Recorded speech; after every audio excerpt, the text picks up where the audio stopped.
I hope my son's antics don't disturb you. Madam, were it in my power to sentence him to 30 days hard labor, they would not disturb me in the slightest.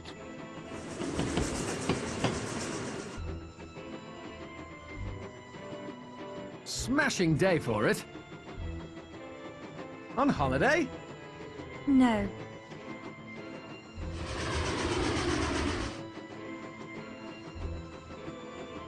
Oh, Leslie. It isn't true.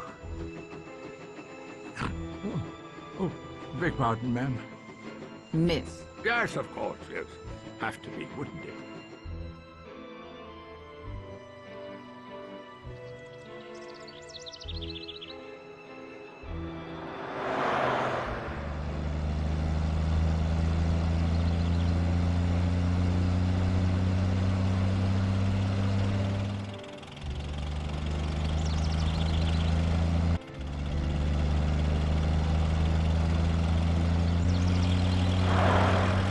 Damn fool.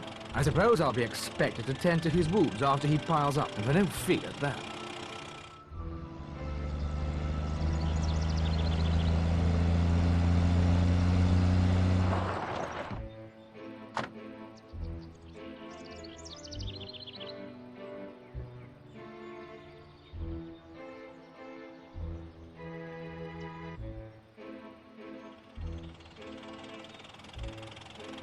No one injured, at least. No apparent damage to the cars. Young fool must lead a charmed life.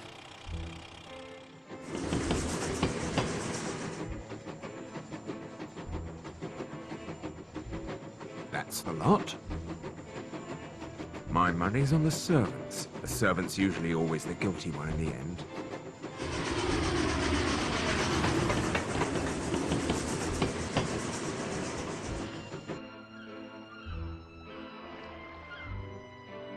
Welcome to Sticklehaven, ladies and gentlemen.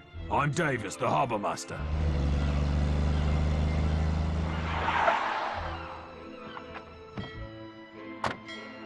Sorry.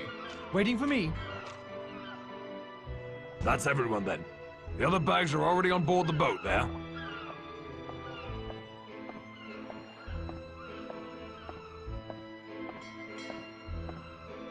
Blimey. It must be him.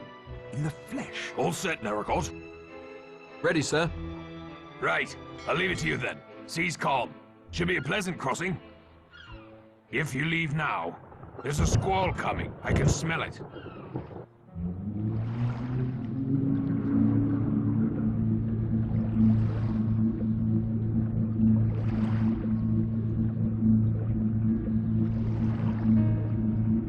Why is it called Shipwreck Island? Well, the weather can turn nasty quickly. There are many submerged rocks, lots of wrecks hereabouts, and that big rock at the tip is said to resemble a beached schooner. The locals call it Ship Rock.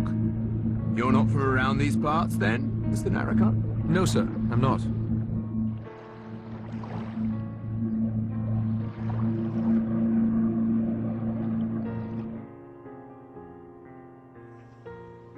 It'll never work.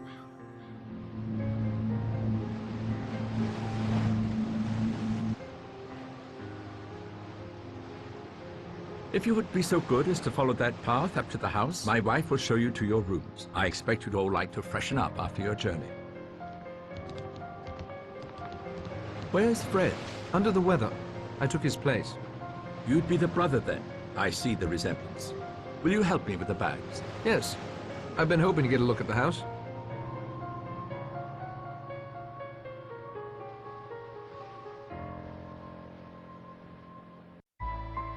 Chapter 1. 10 little sailor boys went out to dine. One choked his little self, and then there were 9.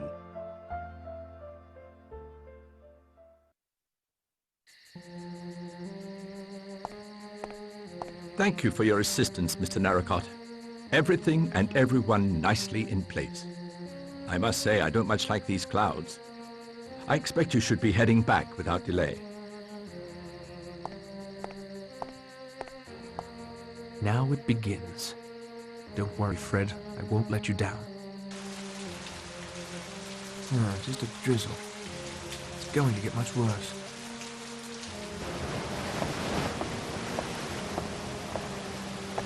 Someone wrecked my boat.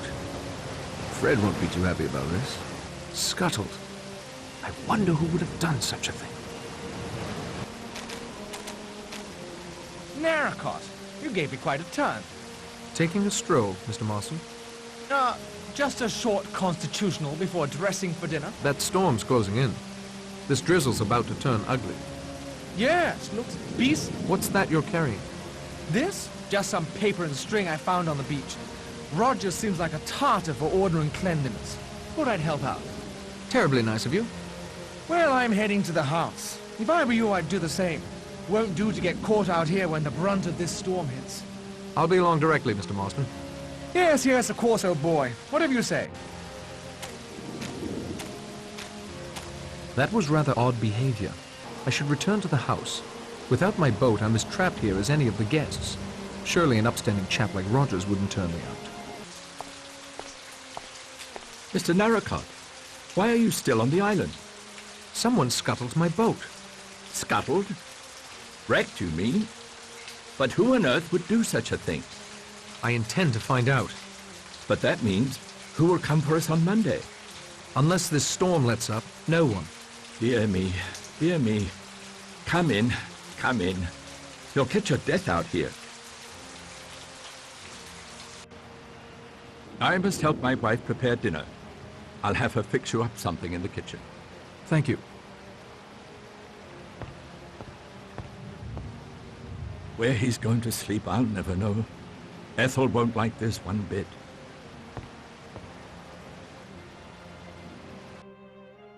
You're shot, Judge. Yes.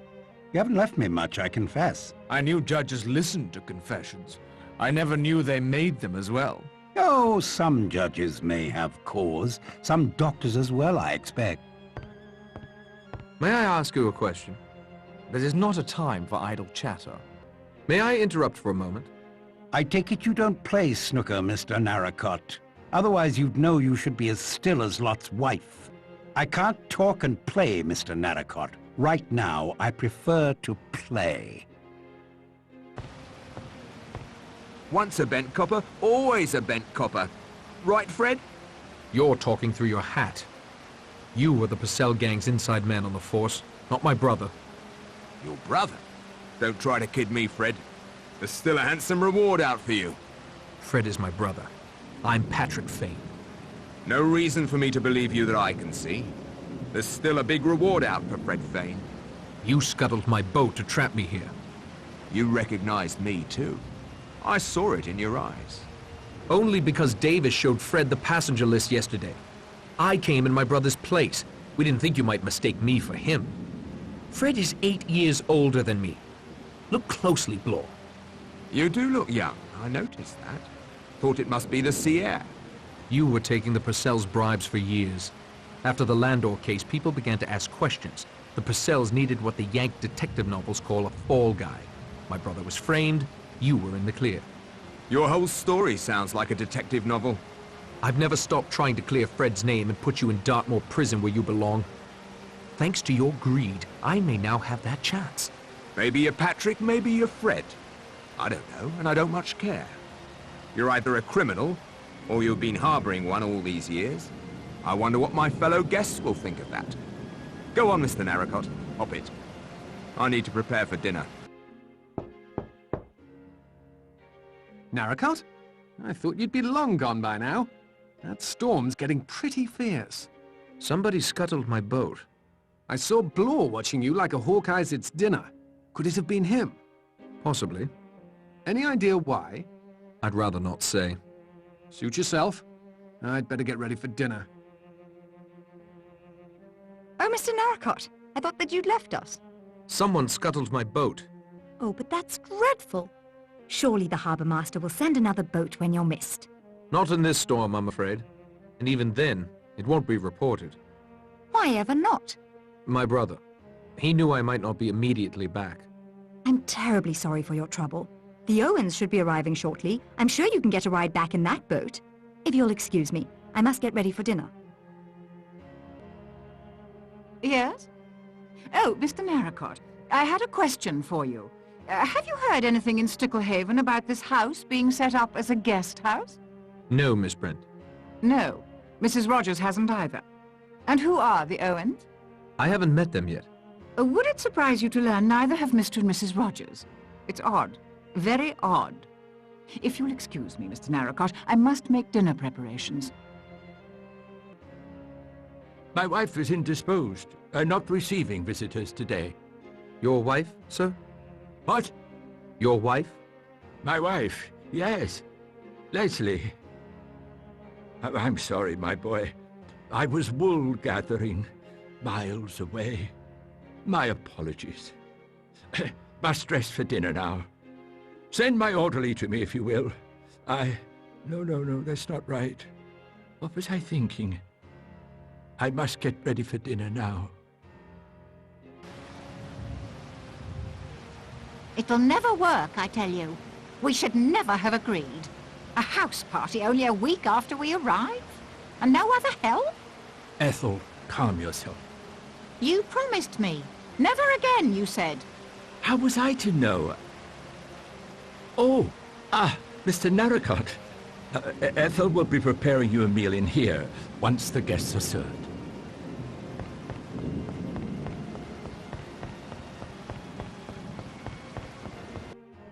Would you just look at all these silk sheets? All embroidered GS. I'll bet that was that actress who used to live here. And I've dropped them on this filthy floor. Can I give you a hand, Mrs. Rogers? Thank you, Mr. Narracott. You seem like a good sort. I'm sorry for your boat. That sounds like the dinner bell. Mr. Narracott, unfortunately, we are not prepared for your presence at dinner. I would be most happy to deliver you a sandwich later this evening, if that will do. That will be fine, Rogers. Thank you. Excellent. Now, if you will excuse me, I must get to serving. By all means.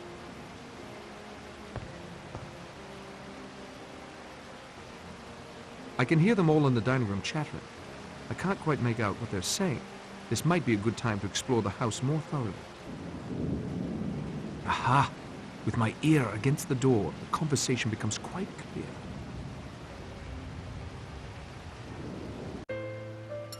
Wine, Doctor? No, thank you, Rogers. I never touch alcohol. Except for sterilizing wounds or instruments, of course. I tried to collect some apples from an orchard on the island, but a bee stung me. I'm afraid I dropped the basket and ran. No need to apologize. I myself am dreadfully allergic to bees, wasps, hornets. I'm sorry to hear there are bees here. Oh, you must take care. There's all sorts of those bee house things. What do you call it? An apiary. Oh, I thought that was for monkeys. Ethel! Miss Claythorne, we've never met, but I do seem to recall your name. Oh? Yes, from when I stayed at that stuffy old hotel near St. Trednick. Do you know it? No. No, I don't think so. Really? How extraordinary. I was so sure. Narracott says he's not Fred Fane, but his brother. It may well be, but he bears watching.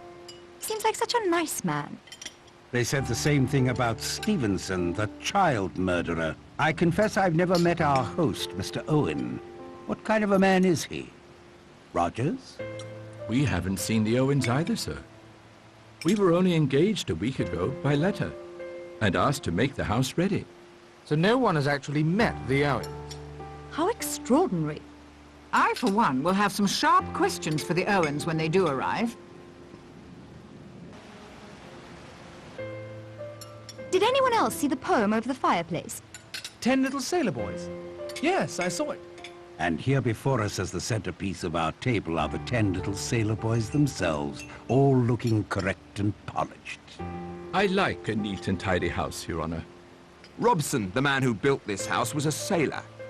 Perhaps Mr. Owen inherited them from him. Another question for Mr. Owen. As I remember, the rhyme was about soldier boys. Highly inappropriate, as I recall. There are many variations. You seem to know quite a bit about it, Miss Claythorne. I was a governess before seeking secretarial work. Governesses spend a lot of time with nursery rhymes. All gratuitously gruesome, if you ask me. So much violence in the world today. Sometimes violence is necessary, Miss Brent. There speaks a soldier for you. A realist, Miss Brent, not a dreamer. If action needs to be taken, I, for one, am fully prepared to take it. How does the famous rhyme go, Miss Claythorne? Must we harp on this topic at dinner? Miss Brent may be right, Mr. Marston. The rhyme is a bit gruesome. It's there over the fireplace in the parlor if you care to have a look later. If you think so. Excellent meal, Rogers. My compliments to both you and your good woman. You've done your employers proud. Thank you, sir, ladies and gentlemen. Most gratifying, I'm sure. After dinner drinks will be served in the front parlor.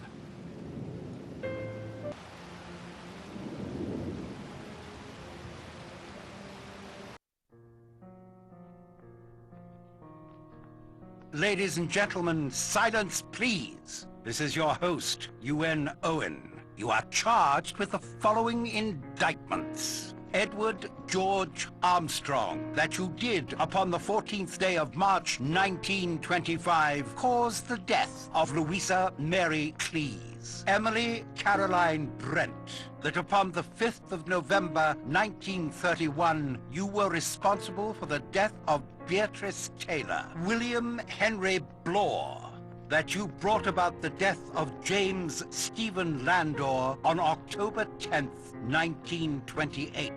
Vera Elizabeth Claythorne, that on the 11th day of August 1935 you killed Cyril Ogilvy Hamilton. Philip Lombard, that upon a date in February 1932 you were guilty of the death of 21 men, members of an East African tribe. John Gordon Mackenzie, that on the 4th of January 1917 you deliberately sent your wife's lover Arthur Richmond to his death. Anthony James Marston, that upon the 14th day of November last you were guilty of the murder of John and Lucy Combs. Thomas Rogers and Ethel Rogers, that on the 6th of May 1929 you brought about the death of Jennifer Brady. Lawrence John Wargrave, that upon the 10th day of June 1934 you were guilty of the murder of Edward Seaton. Prisoners at the bar, have you anything to say in your defense?